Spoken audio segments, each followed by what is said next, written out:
السلام علیکم ورحمۃ اللہ وبرکاتہ۔ نحمدہ ونصلی علی رسولہ الکریم، اما بعد۔ مجھے آج جس موضوع پہ بات کرنی ہے اس کا موضوع ہے لعنت۔ لعنت سے بچو۔ لعنت کا مطلب ہے اللہ کی رحمت سے دوری، اللہ کی رحمت سے دوری۔ یہ سب سے بڑی بدبختی ہے کہ بندہ اللہ کی رحمت سے دور ہو جائے۔ جب اللہ کی رحمت سے کوئی انسان دور ہو جائے پھر وہ بچہ کیا ہے؟ کچھ بھی نہیں بچا۔ اللہ کی رحمت سے دوری لعنت کا مطلب ہے۔ قرآن مجید میں اللہ پاک نے لعنت کے بارے میں کیا کہا؟ ان اللہ لعن الکافرین وعد لهم سعیرا۔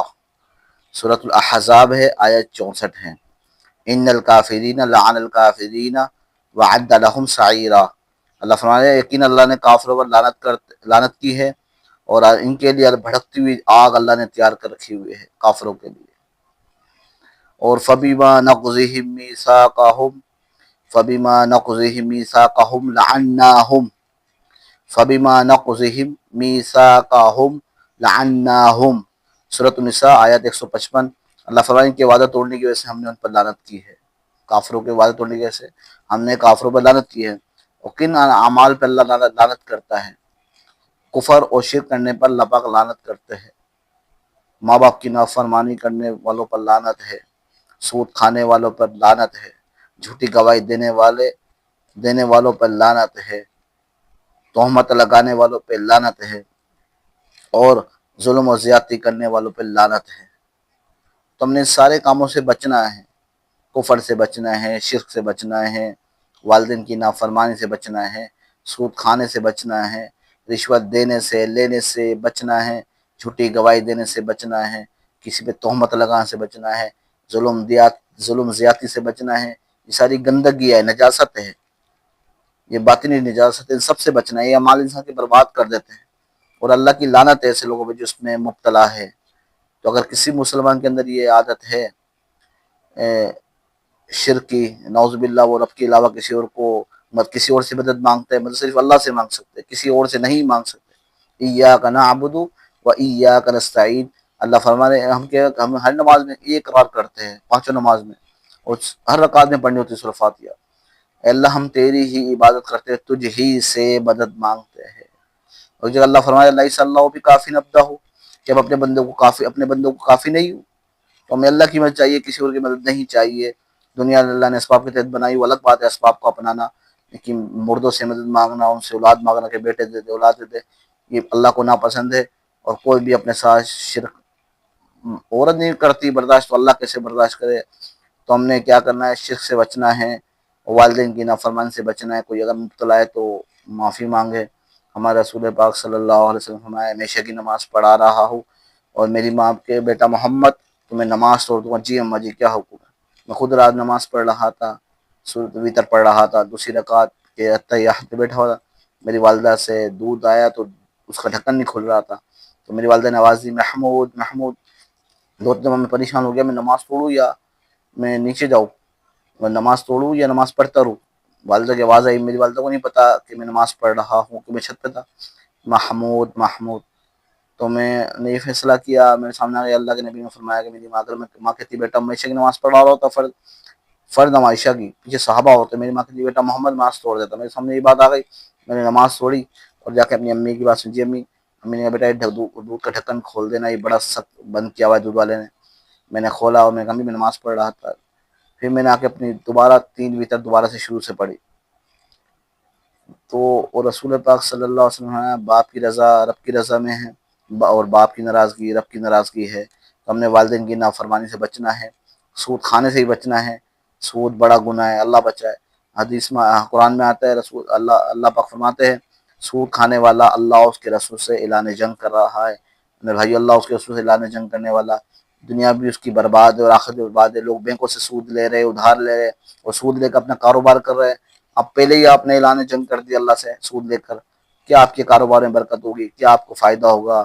کچھ بھی نہیں ہوگا، بلکہ نقصان ہوگا، تباہی ہوگی۔ تو جن کو اگر اپنا کاروبار کرنے بھی سود لے کے نہ کرے، سود لے کے نہ کرے، لوگ سود پہ پیسے دے رہے ہوتے ہیں، یہ نہ کرے۔ سود کھانے والوں پر تباہی ہے، اللہ اس کے رسول کا اعلان جنگ ہے، تو اس سے بچنا ہے ہم نے۔ اور اس کے ساتھ جو ہے جھوٹی گواہی بھی نہیں دینی، کوئی اگر بے گناہ ہے اسے پھنسا دینا، یہ ہمارے عدالتوں میں عام ہو رہا ہے، اور ہمارے یہ سب ظلم ہی ظلم ہے، لوگ جو بے گناہ ہوتا ہے وہ پھنس جاتا ہے، اور جو جرم مجرم ہے ظالم ہے وہ زندگی بھر آزاد گھوم رہا ہے۔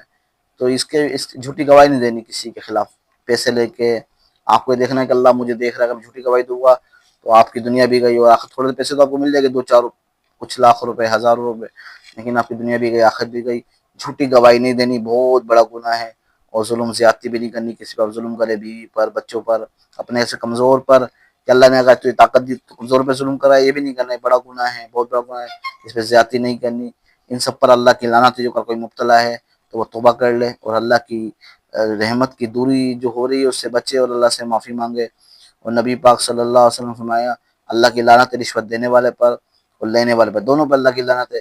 رشوت کے بغیر کوئی کام ہی نہیں ہوتا، ہمارے پاکستان میں تو ہر کام رشوت سے ہی ہوتا ہے، کسی کو نوکری چاہیے تو رشوت دینی پڑتی ہے، کوئی کام کروانا ہے تو رشوت دینی پڑتی ہے، کہیں سے جان چھڑانا ہے تو رشوت دینی پڑتی ہے۔ رشوت تو عام ہو گئی، لوگ اسے گناہ نہیں سمجھتے، اگر رشوت دینے والا اور لینے والا دونوں پہ لعنت ہے۔ دینے والا تو بیچارہ مجبور ہوتا ہے، ہو سکتا ہے اللہ کچھ کمی کر دے اس کے عذاب میں، ہو سکتا ہے اللہ درگزر کر دے، معاف کر دے، لیکن جو لینے والا ہے وہ اس کو مجبور کر رہا ہے کہ دے مجھے، تو یہ گناہ ہے بہت بڑا، تو اس سے بچے، بہت بڑا گناہ ہے، یہ دنیا بھی آپ کی تباہ ہو جائے گی، آخر اور اللہ کی لعنت، اللہ کی لعنت آ گئی تو انسان کا بچہ ہی کیا ہے، کچھ بھی نہیں۔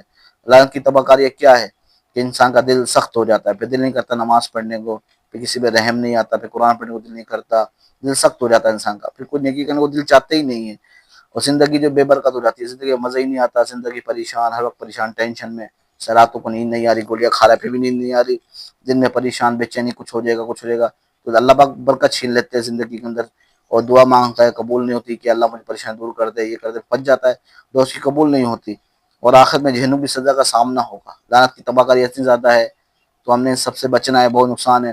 لعنت سے بچنے کا راستہ بھی اللہ نے بتایا ہوا ہے، رسول پاک صلی اللہ علیہ وسلم نے بتایا ہے، اللہ کی طرف رجوع اور سچی توبہ کرنی ہے، اللہ کی طرف سچی توبہ کرنی ہے، اور رجوع کرنا سے توبہ کرنی ہے کہ آج کے بعد یہ انشاءاللہ یہ کام نہیں کروں گا، تو اللہ پاک التائب من الذنب کمن لا ذنب له، کہ گناہ سے توبہ کرنے والا، سچی توبہ کرنے والا ایسا ہے جس نے کبھی گناہ کیا ہی نہیں، کبھی کیا ہی نہ ہو، تو توبہ کرنے والے کو اللہ بڑا پسند، بڑا محبوب بناتا ہے، بڑا پیارا رکھتا ہے۔ گناہوں سے بچنا ہے، والدین، اساتذہ اور بڑوں کا ادب کرنا ہے، ظلم، فریب اور جھوٹ سے بچنا ہے، تو لعنت سے بچنے کی جو راستہ ہے، یہ راستہ اس میں بچنا ہے۔ آخر میں آپ کو یہ پیغام دینا چاہوں گا، یہ بات کرنا چاہوں گا، جو لوگ گناہ کرتے ہیں اور دراصل اپنی زندگی میں لعنت کو دعوت دیتے ہیں، تو کامیاب وہی ہے جو لعنت سے بچے اور رحمت کی زندگی گزارے، جس میں برکت بھی ہے، خیر و بھی ہے، سکون بھی، اللہ دلی سکون دیتے ہیں، اور جو اللہ کی نافرمانی کرتے ہیں اللہ دلی سکون چھین لیتے ہیں، سب کچھ ہوتے ہوئے اس سے بے چینی رہتی ہے اور پریشانی رہتی ہے۔ تو اختتام میں یہی بات کروں گا، آخر میں یہی بات کروں گا، اے اللہ ہمیں اپنی رحمت والا بندہ بنا، اپنی لعنت سے بچا، اور اپنے محبوب بندوں میں شمار فرما، تو اللہ پاک قبول فرمائے۔ تو جو باتیں میں نے آپ کے سامنے کی ہے تو اس کو خود بھی سنے اور خود بھی عمل کرے اور آگے بھی پہنچائے۔ ہو سکتا ہے کوئی بیچارہ اس گناہ میں مبتلا ہو، رشوت میں، سود میں، والدین کی نافرمانی میں، جھوٹی گواہی دینے میں، تو یہ بہت بڑا تہمت لگانا ہے، بہت بڑا گناہ ہے۔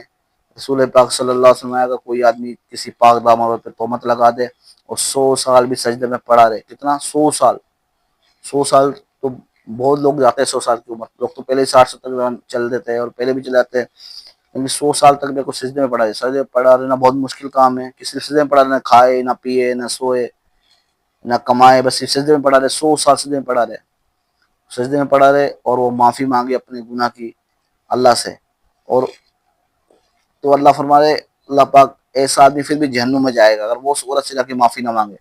تو ہم نے تہمت نہیں لگانی کسی پر، پاک دامن عورت ہو یا پاک دامن مرد ہو، کسی پہ تہمت نہیں لگانی ہے، بہت بڑا گناہ ہے، کسی پہ تہمت لگاتا ہے تو وہ اللہ کے عذاب کو دعوت دیتا ہے، اللہ کی ناراضگی کو دعوت دیتا ہے، تو ہم نے اس لعنت والے کام سے بچنا ہے، جو دنیا ہماری جہنم بن جائے اور یہاں ہر قسم کی پریشانیاں ہیں، تو ہم نے لعنت والی زندگی نہیں گزارنی، اپنے رحمت والی گزارنی ہے، اس میں رحمت برسے گی تو پھر مزے ہی مزے ہے، اور لعنت، جب اللہ کی لعنت آ گئی تو پھر آدمی کہاں سکون ہو، کہاں کا مزہ، کچھ بھی نہیں ہے۔ اللہ پاک ہمیں رحمت والی زندگی گزارنے کی توفیق عطا فرمائے۔